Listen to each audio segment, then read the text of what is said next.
evening, church. Let's all worship our living God in this place. Hallelujah. Oh, we worship you. We lift your name in this place, Jesus. Just have your way. Have your way in this place. Let your presence fill this place. Hallelujah. Oh, we thank you, Jesus. Just have your way. Oh, be glorified.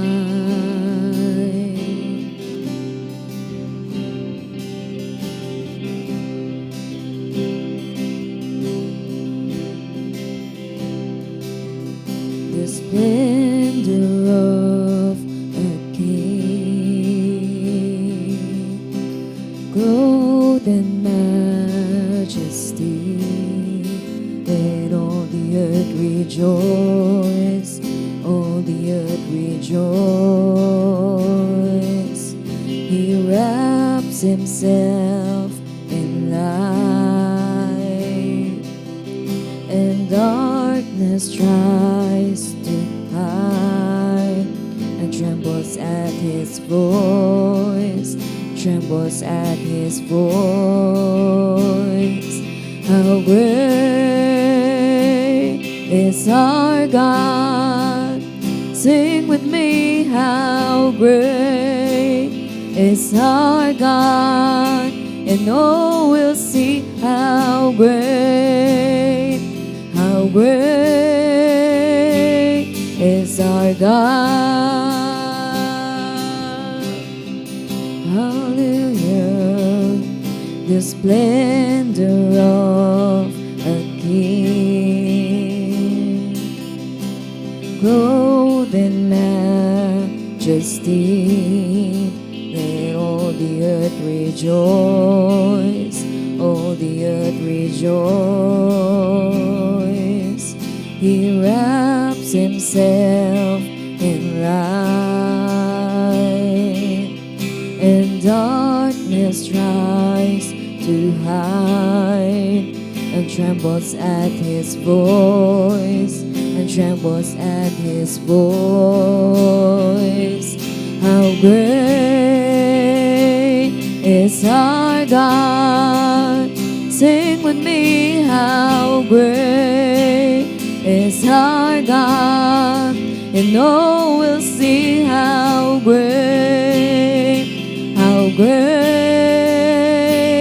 is our God.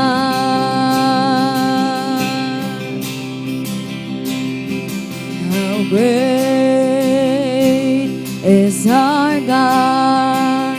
Sing with me, how great is our God! And oh, we'll see how great is our God.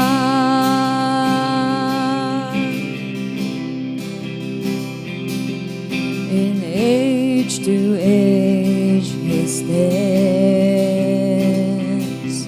and time is in his hands, beginning and the end, beginning and the end.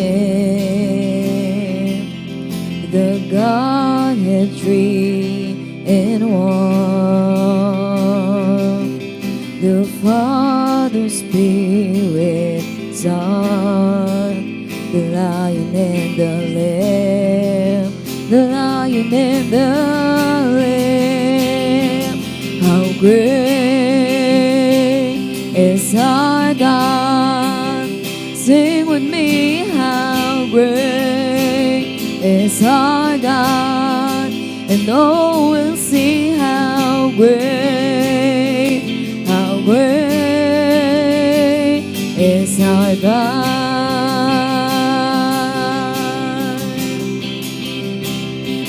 How great is our God! Sing with me, how great is our God! and all will see how great is our God.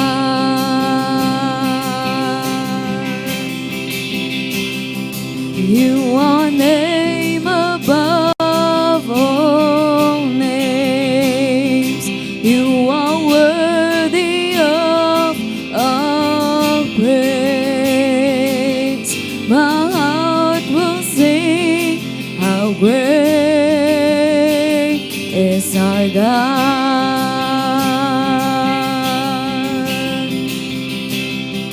You are name above all names. You are worthy of all praise. My heart will sing how great is our God. Oh, we declare you are name above all names. You are worthy of all praise. My heart will sing how great is our God.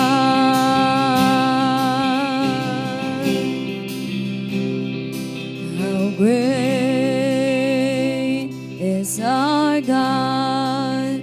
Sing with me, how great is our God, and all will see how great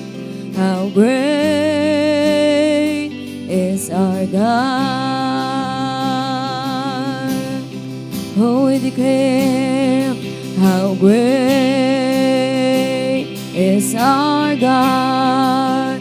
Sing with me, how great is our God, and all will see how great is our God.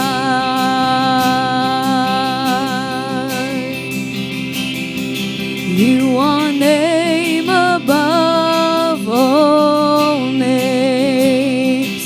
You are worthy of all praise.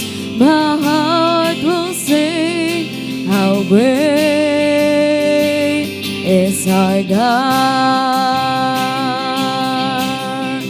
We declare you are name above all names. You are worthy of all praise. My heart will sing how great is our God.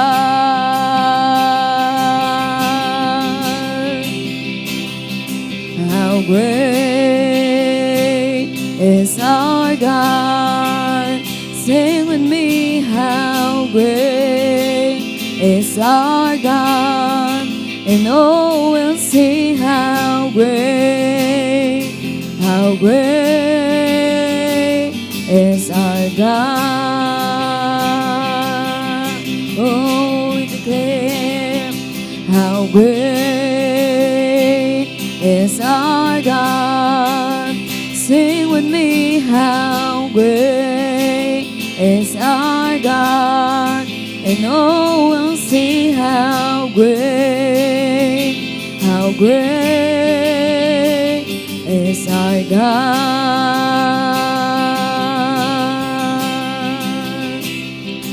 Oh, we worship you. You are great, oh God. No one else like you. We lift your name, Jesus. Oh, we worship you. Be exalted. Just have your way in this place. Hallelujah. We worship you, Lord Jesus. We celebrate your greatness in this place. There's no one who is great but you, O Lord. Ikaw lang, Panginoon, ang dakila. How great is our God. How great is our God. Hallelujah. Hallelujah. How great is our God. We worship you. We honor you, Lord. How great are you. How great are you, Lord. How great is our God. Hallelujah, you're worthy. You're worthy, Lord.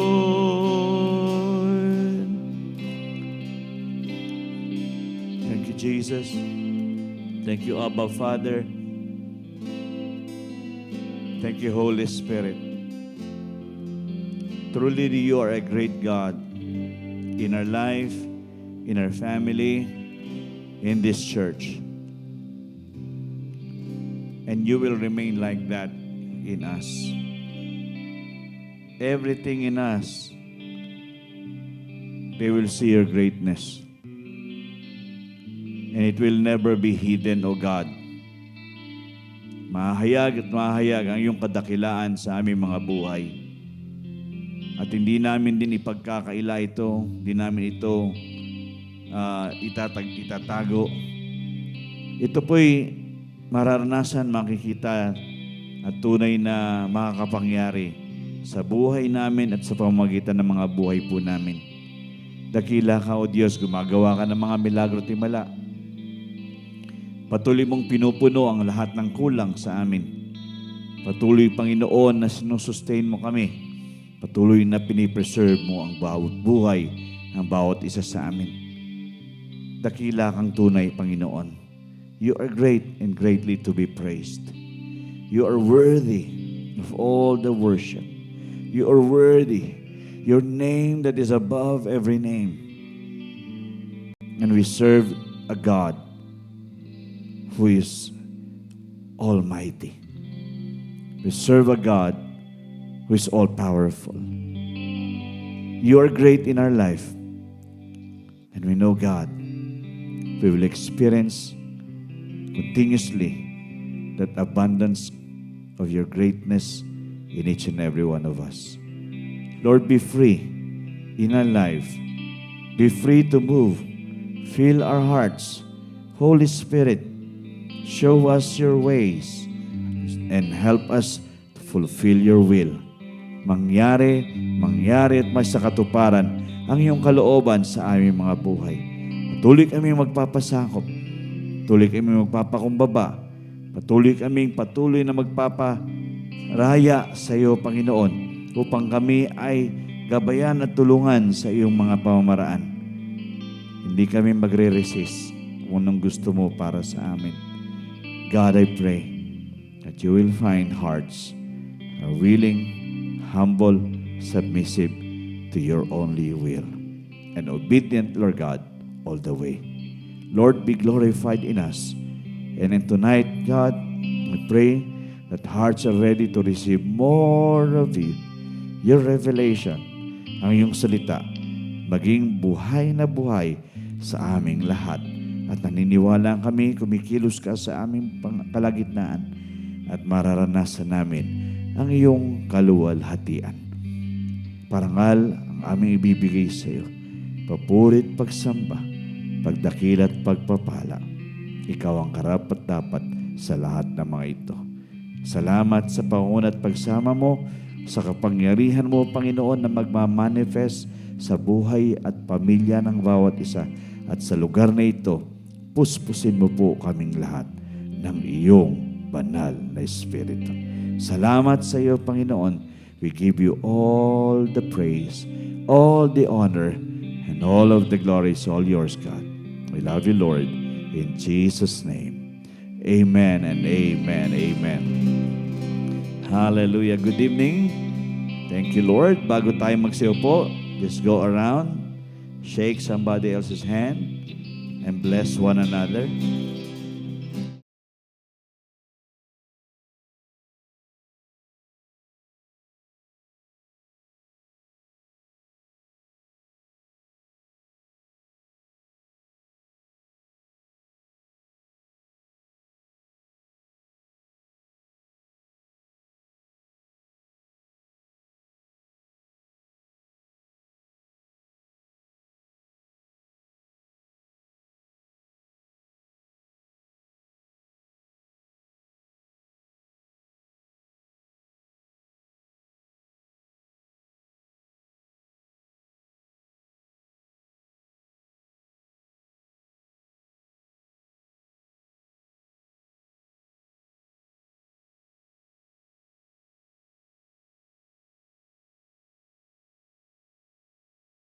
Hallelujah. Good evening po. Gandang gabi.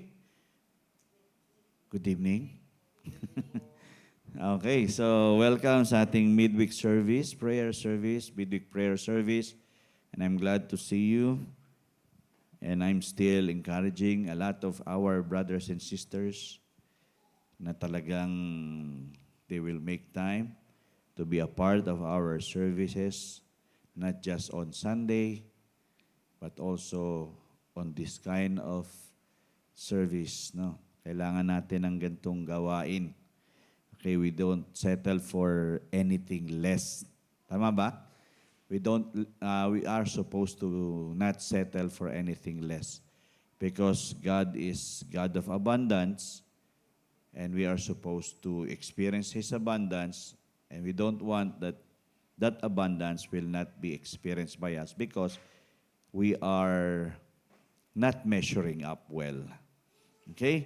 Okay, so ang pagpapala naman ng Panginoon, hindi naman siya, kumbaga, tawag dito, hindi siya magic. Kasi marami sa hanay ng mananampalataya ngayon na kung manalangin, wagas. No? Yung, kumbaga, pag nanalangin, kung makahingi sa Diyos, wagas. Pero yung gawa ay kapus. Alam nyo, ano yan di ba, what you sow, you will reap. It is a principle that the Lord wants us to somehow apply consistently. Not just on a certain days, not on certain days na we feel good. Pag gusto ko, good lang yung pakiramdam ko, sa ako lang, pag nandun ako sa mood na gawin yun, gagawin ko lang. And it's not supposed to be like that. So, I keep on encouraging everyone, even though kahit yung mga nasa online ngayon, and if you are watching, if you watch this late or a replay, I hope na ganun, dumating yung conviction ni Lord, no? Yung, kumbaga, yung mensahe ni God na if I'm desiring for His blessings, then I'm supposed to really go after it with intention. Okay? Alam ko yung effort natin will always fall short, no? But again, at least meron tayong ume-effort tayo.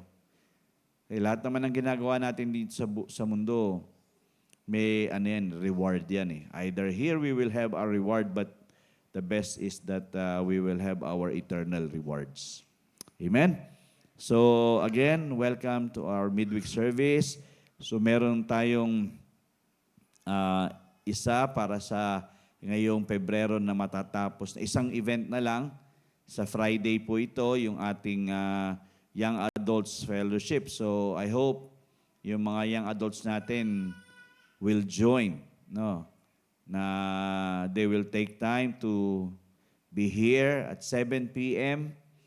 Yan. So I hope, no, na mabatak natin sila at na makarating sila. I know they are busy, but busyness doesn't count. No, sa riches na gusto ni Lord para sa atin, it doesn't count. We can be rich here but not rich in God. So, young adults, 7 p.m. this Feb 28, Friday po itong Friday na darating. And then, come March 1, will be our men's fellowship, March 1. Yan, men's fellowship. So, alas 8 ng umaga. Brother Gino, mag-undertime ka na. Huwag mong isipin yung So, alas 8 ng umaga, breakfast fellowship. Actually, nagbe-breakfast muna naman bago. Oh, okay yan. So, bilisin. So, normally, 8 a.m., nag-gather pa lang tayo and then we are eating and then by 9 a.m., saka pa lang tayo nag-sharing time, papalangkasan. And I wanted us to just enjoy the fellowship, the time together. Laking bagay po talaga ng ganitong pagtitipon. So, lahat ng kalalakihan, okay. So, yun po. And then, March 3 to 5, yung ating prayer and fasting. Lunes hanggang Miyerkules, alas 7 ng gabi, 2 araw ang online. At ang pangatlong gabi ay dito sa ating midweek prayer service. And then, March 8 and 22 will be Youth Fellowship, to which yung March 8 Youth Fellowship, yung March 22 ay Joint Fellowship ng Young Adults at Youth. Okay, gagawin nila yan sa Baguio. Ay, hindi po. Baguio, Tagaytay. I don't know kung saan sila. But definitely, they will have their joint fellowship on March 22nd. Puro Saturday po yan, alas 4 ng hapon. I don't know when, what will be on the 22nd kung umaga. So, umaga yan sa mga youth and young adults on March 22. Okay, yan po yung mga kaganapan sa Feb at March. And then, huwag natin kakaligtaan sa May 17 and 18 yung ating Summer Saya. Ayan po, Sabado at Linggo po yan. So, patuloy nating in-encourage po ang bawat isa na kung di pa nagre-register, mag-register na. At kung may pambayad na, magbayad na rin. Pwede naman mag-ipon eh. So, meron pa tayong more than 2 months na lang pagtuntun March 1. Kasi end ng April, kailangan makabayad tayo ng buo. Okay, so we can do it. We can do it actually. So, mag-register na at magbayad na rin. And then, available na po rin yung mga t-shirts. Nandiyan, may mga sizes na po dyan. Plain pa lang po dyan. Wala pa po yung pinaka-design. But we have sizes now available. Nandiyan po sa may registration natin. You can make sukat na. Measure nyo na. Sukatin nyo na kung ito ba ay swak sa katawan ninyo para pagdating sa ay ipiprint na lang natin at i-reproduce na lang natin. Okay? You give us your sizes. Nandun naman, isusulat nyo naman kung ano yung mga sizes ninyo. So that will be available on every service natin. Meron na pong mga t-shirts dyan for sizing. Okay? So, yan lang po. Wala na. Okay? So, yan po. At tuloy-tuloy tayo ngayong gabi sa ating series, Kingdom Living, which specifically we are on our 23rd series ng Commands of Christ. Napakahalaga kasi na noted natin kung ano po yung mga iniutos ng Diyos mismo sa atin. Mismo ang Panginoong Hesus ang nagsabi at nagsalita nito.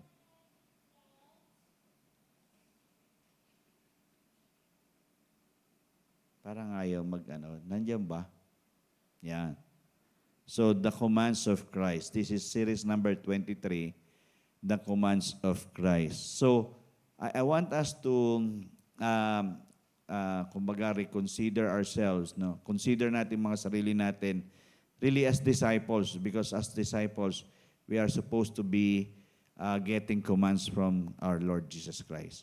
Kung tayo followers ni Jesus Christ sa ating hari, then we are supposed to know, not just to know, but also to follow and do what He commands. So, sabi ganon, reminder ulit, that the life of the kingdom cannot be lived through the flesh.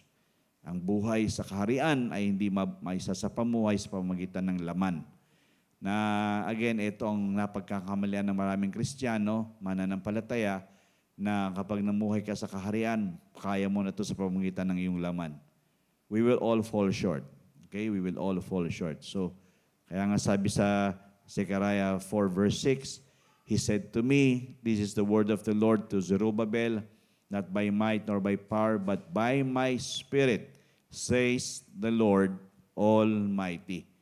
Okay, again, these words from the Lord should not be forgotten. Hindi po dapat ito makaligtaan, makalimutan ng ganun-ganun lang. No?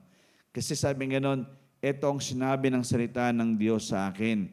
Hindi sa pamamagitan ng kalakasan, hindi sa pamamagitan ng iyong kapangyarihan, kundi sa pamamagitan ng Espiritu ko, sabi ng Panginoong makapangyarihan sa lahat. It's the Spirit of the Lord that is now working, supposed to be freely working in us and through us in these days. And it's not supposed to be us anymore. Kailangan mag-flow ng maayos ang pangunguna ng Banal na Espiritu sa mga buhay natin. So we are not just na-indwell, kundi na-filled, supposed to be. Indwelling, infilling. Indwelling is one time, big time, but infilling should always be asked from the Lord. Lord God, fill me up with your Spirit. Puspusin mo ko ng iyong banal na Espiritu. Kasi kung hindi ako puspos ng iyong banal na Espiritu, ang kalooban mo ay para lang akong nag-aral pero hindi ko nagagawa. Talagang kakapusin akong mangyari ito, may sa pamuhay ito. So, tonight, I'll be sharing with you some of the commands of Christ that will help us really adjust. No? Sasabihin natin, ito yung standard. Really, these are the standards of our Lord Jesus Christ to which we need to follow. So tonight, ito po ang ating verse, Matthew 18, actually 15 to 20 yan. This is the first part. Sabi nga nun sa Matthew 18, 15 to 17 muna. Sabi nga nun, moreover, if your brother sins against you, go and tell him his fault between you and him alone. If he hears you, you have gained your brother. But if he will not hear, take with you one or two more, that by the mouth of two or three witnesses, every word may be established. And if he refuses to hear them, tell it to the church. But if he refuses even to hear the church, let him be to you like a heathen and a tax collector. Okay? So yan yung unahang mga talata. So yung sumunod dito, yung verse 18, ito, alam naman natin, connected ito doon sa nauna. Sabi, assuredly I say to you, whatever you bind on earth will be bound in heaven, and whatever you loose on earth will be loosed in heaven. Again, I say to you, that if two of you agree on earth concerning anything that they ask, it will be done for them by my Father in heaven. For where two or three are gathered together in my name, I am there in the midst of them. So, ang point dito sa mga talatang ito, kung isipin natin, sinimulan ang issue dito sa isang kapatiran na nagkakamali, nagkakasalang paulit-ulit. Okay? So, ang gusto ng Panginoon is that we don't lose that somebody. So, ang point ngayon is the Lord wants us to learn this. To restore someone who sinned. Ang hirap ngayon sa panahong ito kasi marami lalo na mananampalataya, they justify sin. Ibig sabihin, hindi na nila sinasabi kasalanan ang ginagawa nila. Ibig sabihin, ang kasalanan ngayon ay marami ng palusot. Ibig sabihin, tama ba? Na ngayon, para makagain ka ng favor, lalo na sa mga government offices o sa naglalagay tayo. Tama? And we don't call it sin. Nagbibigay tayo ng pabor. Okay? Ano ba yung napag-usapan natin? Yung sa ayuda? No? Na lalagay mo indigent ka, pero hindi ka naman indigent. So somehow, when we are caught in that, let us just learn to restore that somebody. Okay? Kasi may pamamaraan na maganda na pwede nating i-restore yung taong yon. Kaya nga, open rebuke is better than secret love. Tama? Hindi pwedeng hayaan natin na kainin talaga ang taong ito ng kasalanan. We will never let somebody who was already a believer but was disqualified because he embraced sin. Because yun talaga mangyayari, there is a disqualification na mangyayari. Di ba sabi ganon? Hindi lahat ng tumatawag sa kanyang Panginoon ay kilala niya. Yun lang gumagawa ng kanyang kalooban. At sabi nga ng Panginoon, kung hindi ka magpapatawad, hindi din kita patatawarin. At kung babastusin mo ang banal Espiritu, kumbaga hindi ka makakapasok ng langit. To which ang daming gumagawang ganyan ngayon. And that is in the community of the believers. Kaya nga, maraming unbelieving believers ngayon. Yun ang kategory ngayon. Nasa category sila ng believer, pero unbeliever sila. Because they insist on what they wanted to insist, just their own. But on our part, if they have been a part of us, and we know that they are continuously doing such a thing, confront and restore that person. So, sabi nga nun, within the church, often we respond in every way except this. Which is totoo naman, sa loob ng simbahan, we respond in every way except this. Yung iba na-address natin, pero ito hindi. Tama? Parang ang hirap komprontahin ng kasalanan sa simbahan. We respond in sickness and disease. We respond in shortages, yung lack. We respond in loss of somebody. But when sin is the one na pag-uusapan, dapat iko-kompronta, hindi eh. Hindi nangyayari yan. Kaya nga, may mga tanong-tanong eh. Sabi ko, ano ba ang gagawin talaga? Paano natin mawiwin ang mga taong ito? Yun, naalala ko na yung tinanong ko noong linggo. Ano ba yung gagawin natin? Shall we confront or shall we avoid? To which, sabi nga nun nung mga nagsagot, sabi nga nun, ako po i-confront ko in a nice way. So that they are able to avoid. Tama, di ba? Kukomprontahin ko yung kasalanan at, kumbaga, encourage ko sila na i-avoid na nila because it doesn't really glorifies God and pleases God. So, sa hanay ng simbahan, hindi po ito talaga na nako-confront yung kasalanan. Kumbaga, parang leave it that way, ganun na lang. So, we are supposed to be somehow bold enough to face such. And then, sabi nga nun,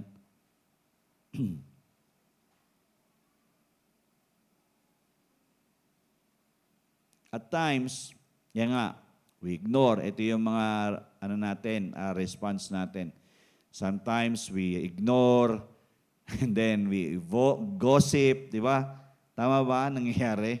Imbis na komprontahin natin o restore natin yung tao, yun nga, iwasan na natin, yan.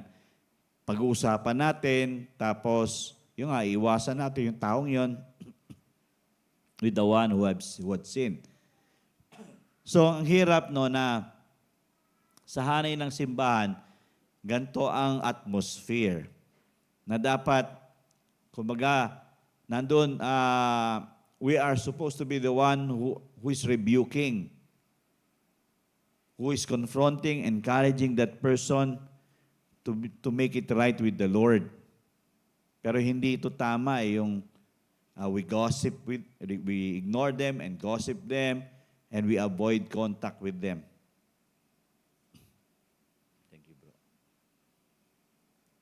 Okay? So, yan ang madalas nangyayari ngayon sa simbahan.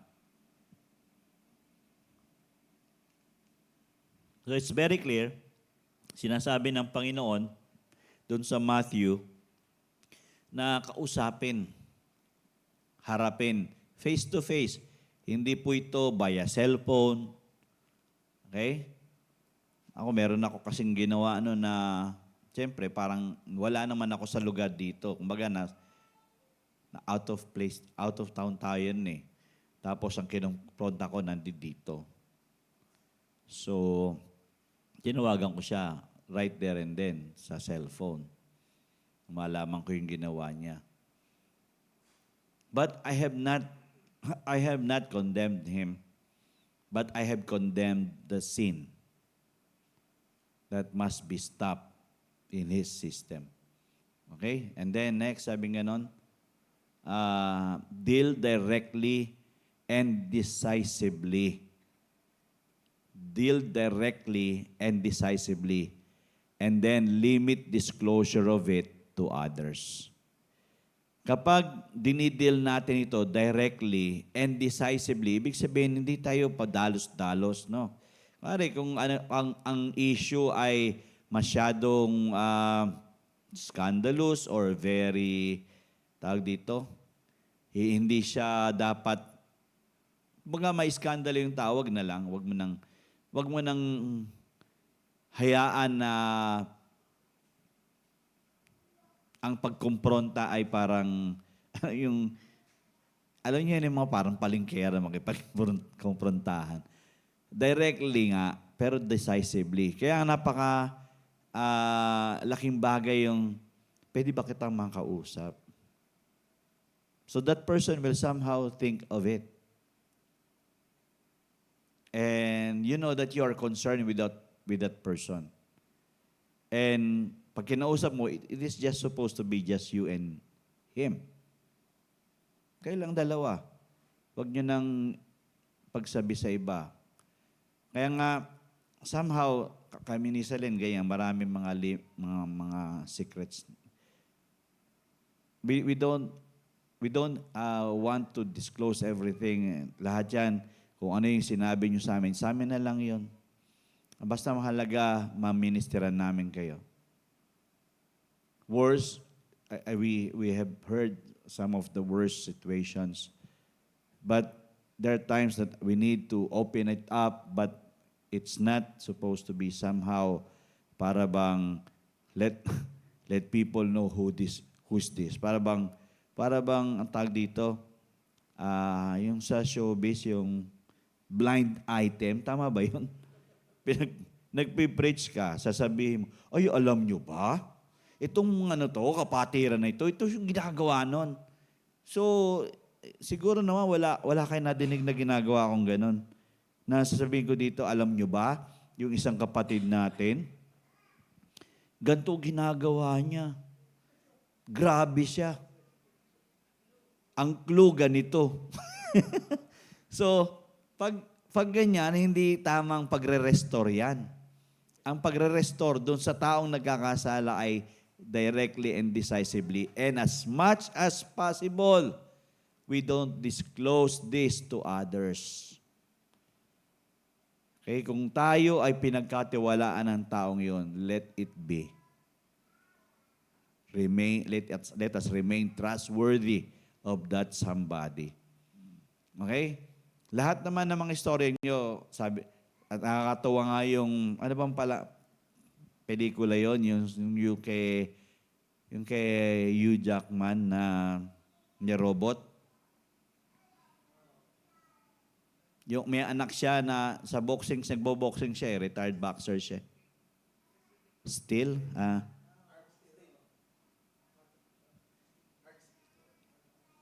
Heart Steel ba yan? Basta. So, yung robot na kumbaga, kinakausap nung anak niya yung robot, sabi niya ganun, don't worry, your secret is safe with me. Real steel. Yan. Your secret is safe with me. Kumaga, you can pour out yourself, but it will remain in me. So, kung doon nasasambit yun, bakit kaya sa mga Kristiyano, hindi mapigilan isiwalat ang mga ang mga nangyayari sa buhay ng may buhay.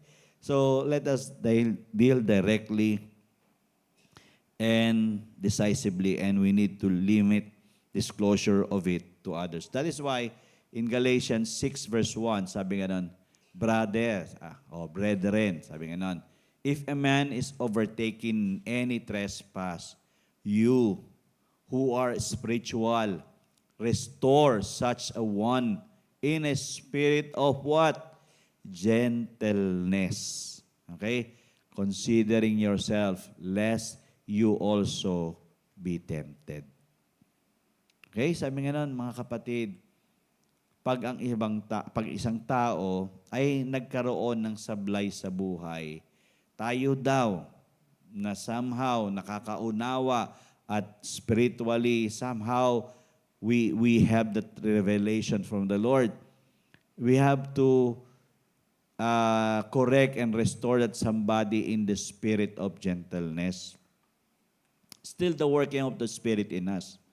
Not ourselves. It's the Spirit that is working in us that we can restore that person in the spirit of gentleness. Paano ba natin kinakausap yung tao? Kaya marami akong nakikita sa TikTok. Sa TikTok to yung mga road rage na nagsisigaw sila sa nagsisigawan sila. Hey, you're shouting at me. You calm your tone down and we can talk nicely. Habang kabubukas pa lang ng window niya, sinisigawan niya ng officer, What is my fault? Ganun, sinisigaw na kagad yung I have no violation. Just trying to talk to you and be nice, checking nicely. Ganun ba? Pero minsan kasi, yung emotionally, meron tayong mga sudden outbursts. Di ba? Mabilis tayong mag-flare up na minsan ang sagot natin ay pabalang. Pero ang sinasabi ng Panginoon dito, if we wanted to really gain restoration, then we don't, speak wildly or rudely. Kaya nga, sabi ng Bible sa 1 Corinthians 13, diba? Sabi nga love is not rude. So, we be having that kind of a spirit of gentleness. To which, lahat naman tayo meron yan eh. Isa yan sa bunga ng Espiritu, di ba? Gentleness. Meron dapat gentleness ang isang mananampalataya. Hindi agad-agad nagfe-flare up. Hindi agad-agad nagkokompronta. So, restore such one who sinned. Okay? Ito yung isa hanay ng mga mananampalataya. Siyempre, ang ginagawa natin sa mga hindi mananampalataya, wini-win din natin sila na hindi magpatuloy sa kasalanan. Yung mga nandoon sa loob ng simbahan, ganun din. Wini-win din natin sila na putulin nila ang kaugnayan nila sa kasalanan. Because we are now living the righteousness of God in Christ Jesus na nasa sa ating lahat. I know we can always have that reason na nobody is perfect, but we can strive for perfection. And there is the Spirit of the Lord that will help us to overcome our struggles and really come out na I have purified my life. It's not because of me. It's because of the Spirit of the Lord in me. Amen? So, restore someone who's sinned. Okay? Then, this is the second one. Pero ito po yung mga talata muna. Okay, ito maganda ito. Magandang topic ito. Matthew 18:21 and 22. This is the second point. Then Peter came to him and said, Lord, how often shall my brother sin against me? And I forgave him. Up to 7 times. Jesus said to him, I do not say to you up to 7 times, but up to 70 times 7. Okay? So, the Lord is very specific when Peter nag-ask si Peter, nagtanong si Pedro, kung may nagkasala ba sa akin? Okay, marami naman ganyan. Marami sigurado yun kasi offense. We cannot be free from the offense of this world. There will be offenses in the world, di ba? But there will be brothers who will sin against us. But sabi ngayon, how many times will I forgive him? Up to 7 times? Actually, Peter was just testing Jesus eh. Pero alam naman natin na ang Panginoong Hesus, during this time, He has no limits of forgiving people. Kaya sinabi niya, okay, I want you to take it by mathematics. May humor talaga ang Panginoong Hesus. This is the humor. Sabi ng Panginoon, Jesus said to him, I do not say to you up to 7 times. Okay? Hindi lang 7 ulit. But up to 70 times 7. Okay, pag nagpatawad, hindi lang po 7 ulit, kundi 70. At kumbaga, i-multiply mo yan sa 7. So kung magaling ka sa mathematics, yan ang iyong ipapakawalan sa bawat araw na may nagkakasala sa iyo. So, just imagine how Jesus wants us to be free from any heavy heart because we choose to forgive, we choose to forget even, and deal with the sin that was done against us. Up to 70 times 7. Actually, another one here. Dito kasi sa another gospel, 7 lang talaga inano niya. Pero 7 is still more in a day. Diba? Take heed to yourselves. If your brother sins against you, rebuke him. Okay, ito talagang kukomprontahin mo pa rin. Katulad ng ginawa nung una na we need to restore someone by our rebuke. And if he repents, forgive him.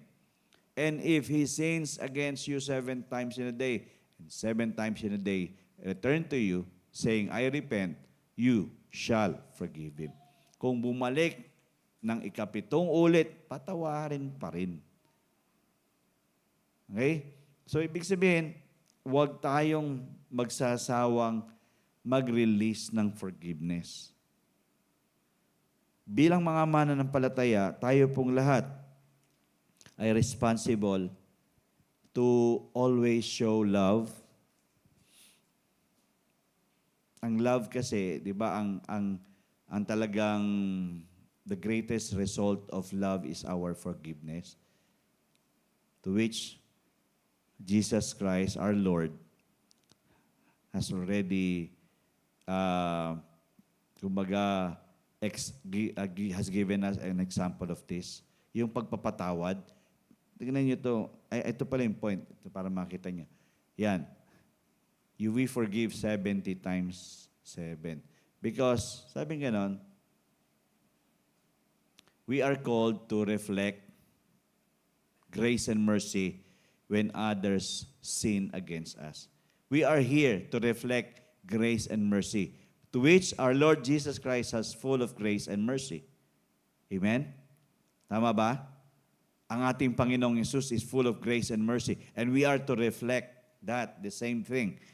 Because showing grace and mercy to those who have sinned against us is really, we are meant to be followers of the Lord Jesus Christ, and this is the one that we are supposed to be doing.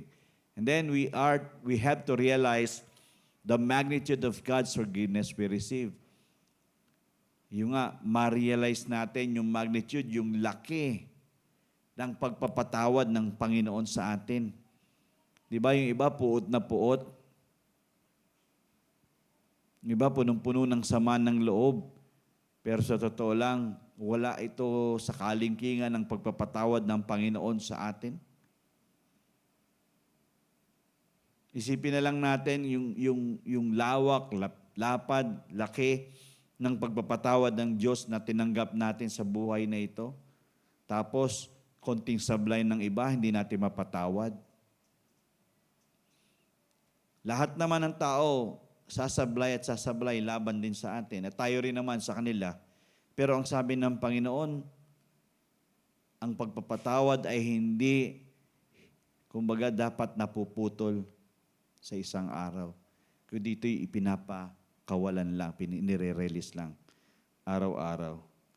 Okay, sabi ganon, the more we realize the magnitude of our sin against God, the more we will love Him. Pag naisip natin na yung laki ng pagpapatawad ng Diyos sa mga kasalanan natin, yan na magdodraw sa atin magmahal talaga sa Panginoon. Na alam natin, this life that we live right now doesn't deserve love from Him because we do a lot of bad stuff. Tama? And we always make mistakes again and again and again, and we never are so consistent in our life, in living a holy life and righteous life. And if we just realize the magnitude of our sin against God, kumbaga, the more we will really learn to love Him. Mas mamahalin natin ang Panginoon. Mas hindi natin kakalimutan na mas grabe yung magkasalaman ako ng malaki, mas matindi pa rin ang pagmamahal niya sa akin. And then the last one. The more we love Him, the more we will forgive others who sin against us. So the more we are loving our God, the more we will forgive others who sin against us. There's no more room for us to campaign for hate or unforgiveness towards other. Kasi, again, praise God if when we see somebody whom we have really hated for so many, many long years, and then we see them and we have that kind of a heart na, okay na ako wala na akong sama ng loob dito. Na-overcome na natin yung ganong sitwasyon. Kasi nga, na-develop na yung love natin kay God, bakit pa tayo mag-iisip na hindi magpatawad? Kasi the more na hindi tayo nagpapatawad, ibig sabihin, hindi pa talaga tayo nagmamahal sa Diyos.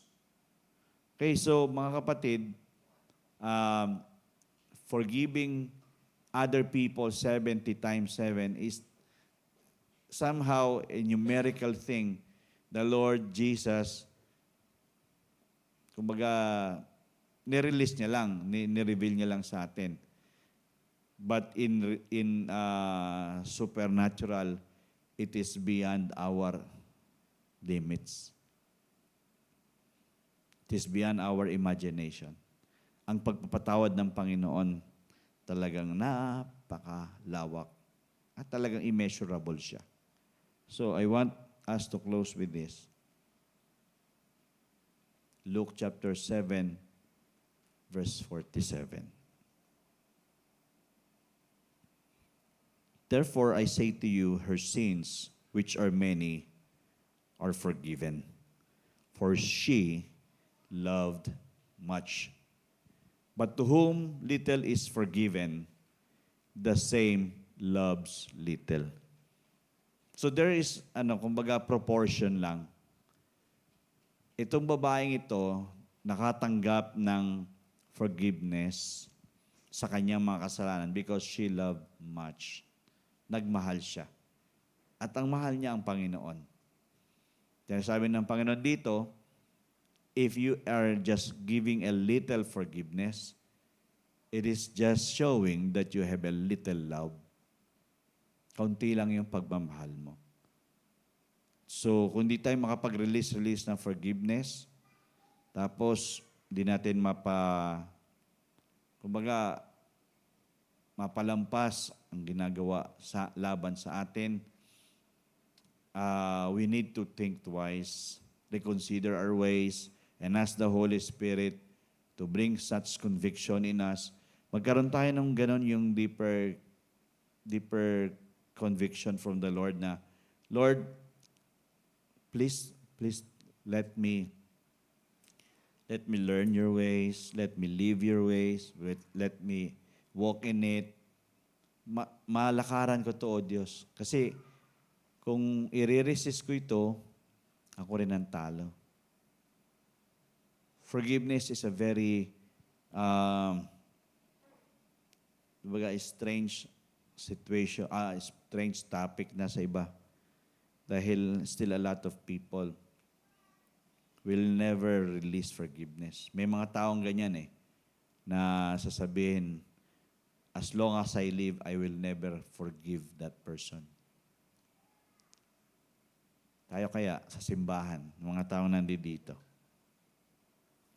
meron kaya tayong ganong puso na, papatawad na ako kasi alam ko, hindi ito tama na I still harbor ill feelings, I hated somebody, I still have that kind of,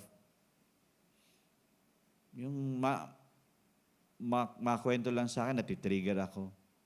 Ibig sabihin, I only forgiven little. That's why, yung forgiveness hindi rin, na i-release ng tama. Kaya, we can really learn to shut our mouth and really learn to just release forgiveness. Dahil, torture talaga ito. Torture talaga. Kung tayo mismo, nagiging slave na nito, alipin na nito. Pero tagal-tagal mo ng mananampalataya, supposed to be, umaarangkada na, umaangat na ang spiritualidad. Pero, bakit hanggang ngayon nandito pa rin? Para bang, I wanted to grow, I wanted to really mature. And how can we really mature if we don't really love the Lord? And if we really love the Lord, then we will forgive people. And we will just be willing to bring restoration to somebody. Again, ang kasalanan ng ibang tao, hindi natin kayang baguhin sila. Si Lord lang ang makakapagbago sa kanila.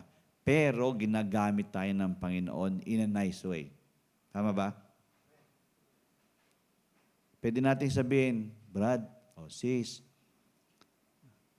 pag alam mo mali, huwag mo nang itutuloy. Kung alam mong hindi ang kalooban ni Lord, huwag mong, i-justify. Dahil ikaw lang ang mawawalan in the end. Ikaw lang ang talo. So the Lord doesn't want us to end up a loser. He only desires for us to always come out a victorious one. So, restore someone who had sinned and forgive 70 times 7. Yung dalawang bagay na yan, pero mo, utos ng Panginoon yan sa ating mga mananampalataya. He's dead serious na talagang makapag-create tayo ng loving atmosphere. Kasi, even though, sabi nga nila, yung olden times, para bang executions, ang ginagawa ni God sa mga tao, di ba? It is because these people doesn't love the Lord. And they don't know the Lord. But when people knows the Lord, and they are not really living the life the Lord really wants them to live, there's always a corresponding consequences. And on our part, we don't want to miss the best of our God. Ayaw natin ma-miss yung best sa Panginoon. So, why not just submit? Humble ourselves before the Lord and submit to God and just let God do a work in our life, heart and life. Magpasakop tayo sa kalooban niya at yung relationship natin, makaka-overcome ito. Kasi tayo naman, ginawa tayo ng Panginoon, relational tayo, di ba? So, alam kong sino man ang dali ng Panginoon sa atin, may purpose yan. May mabubuting tao, may tamang tao lang, may masasamang tao na dumarating sa mga buwan natin, pero may purpose lahat yan. And that is for us to know how God will move in us and through us to those people God will bring to us. So, masarap ang buhay na nakakapag-restore tayo ng mga nagkakasala and at the same time, nagre-release tayo ng pagpapatawad sa mga tao na nagkakasala laban sa atin. At even tayo, alam kong if we are dead serious na mag-ask ng forgiveness, then we will be receiving forgiveness as well. Amen? I hope yun po ay naka-bless sa inyo. Yan pong dalawang yan na commands ni Christ ay makakatulong ng malaki sa atin for us to keep growing in our love for our God. Tayo po tayong lahat and let us honor the Lord with our tithes and offerings as well.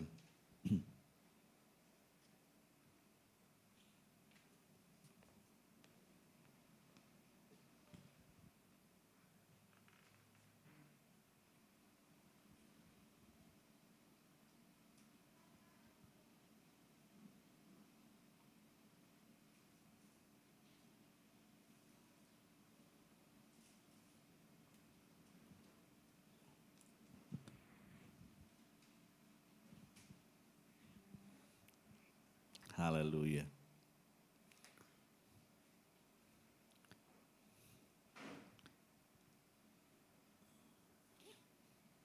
Every morning, no, paghahatid ko si Casey, may pinapakinggan ako sa DCS yung gabay. Si Beth Flores, tsaka si Bishop Paul Mortis. Mag-ama yan, mag-ama. So, programang gabay ng DCS from 5:30 to 6 a.m. Kaya habang nagsasakyan, yung pinapakinggan ko, yung sabi niya, ang buhay mananampalataya, pag hindi pinakikialaman o pinupuspos ng banal na espiritu, may hirapang maisakatuparan o kumbaga mangyari yung mga prinsipyong naisulat sa Biblia. Dahil ang buhay ng Biblia ay nasa espiritu ng Panginoon. Kaya nga, sabi nga ng maraming seminaryo, maraming mga nag-graduate na matatalino pero kulang sa espiritu. Meron namang, siyempre masasabi na pinupuspos sila ng banal na espiritu at nakakapag-aral din naman.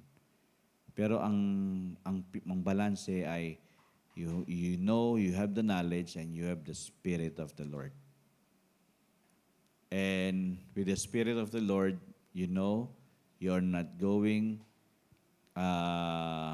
kumbaga, on the other way around sa will ni Lord na mangyari. Lalo na yung mga commands ni Christ sa mga utos ng Panginoon. Para daw di estranghero, hindi lihis, talagang doctrinal wise ay solido. Kumbaga, masasabing nandoon na it is very doctrinal, spiritual, and really biblical in the sense because of the Spirit of the Lord. So God is moving in the churches today. And that is the desire of my heart, talaga mag-move strongly ng Panginoon sa atin through His Spirit.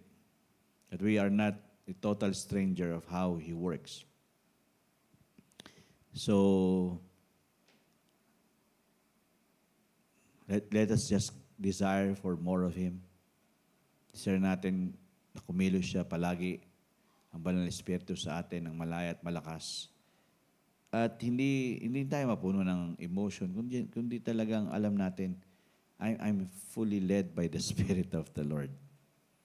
I really am walking in the Spirit of my God. So, these things na, kumbaga, in-explore ni Lord sa atin, nire-reveal ni Lord sa atin, is for us to really advance in the kingdom of the Lord. And we know, by this, we are really proving that we are followers of our Lord Jesus Christ. Amen? Hallelujah. Let's bow our heads and close our eyes. Tayo po'y manalangin. Heavenly Father, we are grateful once more for your revelation to us. Itong mga commands mo sa amin, alam namin, Panginoon, it must be done by us, by your Spirit. Really, there will be a lot of conflict or hardship to confront somebody who's sinning and restore them back to you. But God, you have told us anyway na gawin namin ito. So I pray that in this church, ganun kami. If we have found somebody who's not doing your will and sinning, we restore them. We speak to them, we encourage them, pray for them. And I pray, Lord, na sa simbahang ito, walang lalabas na casualty. But all are rising up, growing up in our relationship with you. And also, Lord God, I pray that we can have the heart just like your heart. Even though nung kumprontahin mo si Peter, Lord God, it is just showing a numerical 1. But you really want us to practice forgiveness without any limits, Lord God. Anuman ang nagawa laban sa amin, anuman bigat na naidulot sa amin ng tao, ng ibang tao sa buhay po namin, we still choose forgiveness. And bumalik-balik man, maulit-ulit, magpapatawad pa rin.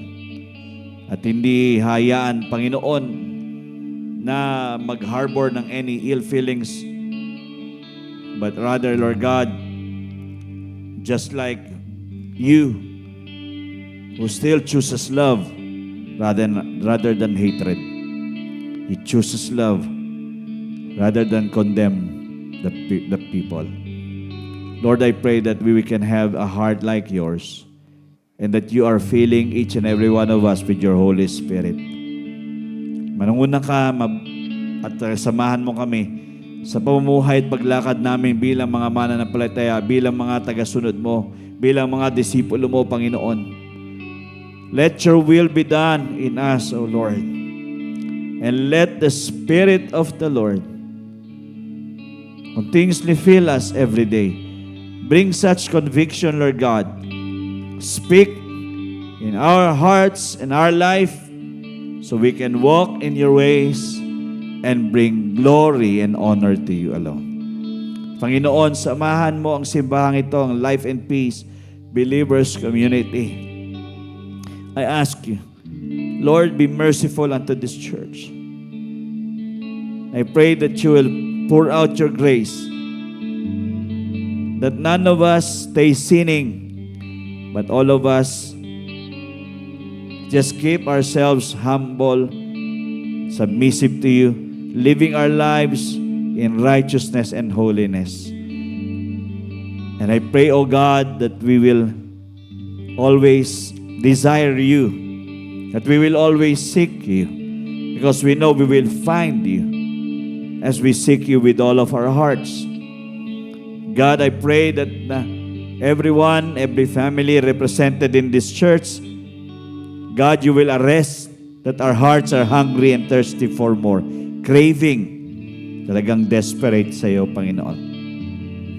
Have your way, O Lord, that we are not just Sunday people, but we are everyday believers. We are shining forth our light, and we are letting our saltiness be tasted by people around us. That we are not losing that saltiness, and that our light are not being covered. Manguna ka po, Panginoon, sa simbahang ito. Mahabag ka po sa amin. Palagi mo kaming puspusin ng iyong banal na Espiritu. Palakasin mo ang aming mga pananampalataya. Ang salita mo'y maging prioridad ng buhay at pamilya ng bawat isa. Huwag namin kakaligtaan ang iyong mga kapahayagan. Hindi lang kami tagapakinig, kundi tagagawa rin ng aming mga napakikinggan.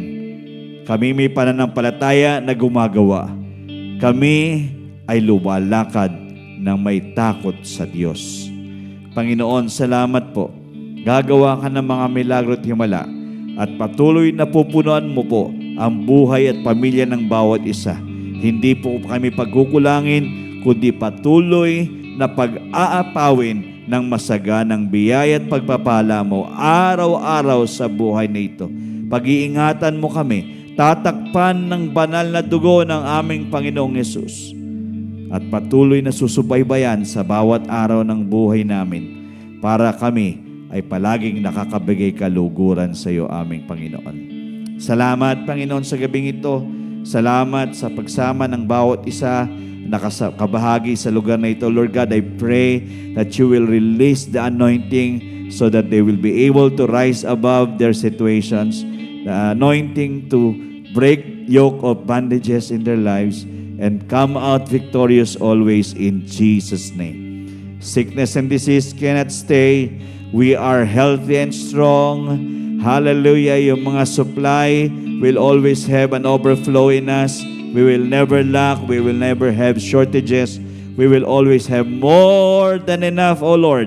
Salamat, O Panginoon, sa pangunguna mo sa aming lahat sa gabing ito. At alam namin, bless mo na rin ang mga kasama namin sa online. At alam ko, Panginoon, na ikaw po ay nangunguna at nangungusap din sa kanila. At alam ko, hindi mo pababayaan ang mga buhay at pamilya nila. Pati ang spiritualidad po nila ay lalalim sa iyo dahil kakatagpuin mo po sila. Purihin ka sa gabing ito. Salamat sa pagsama mo sa amin. Sa iyo ang lahat ng papuri. Sa iyo ang lahat ng pasasalamat.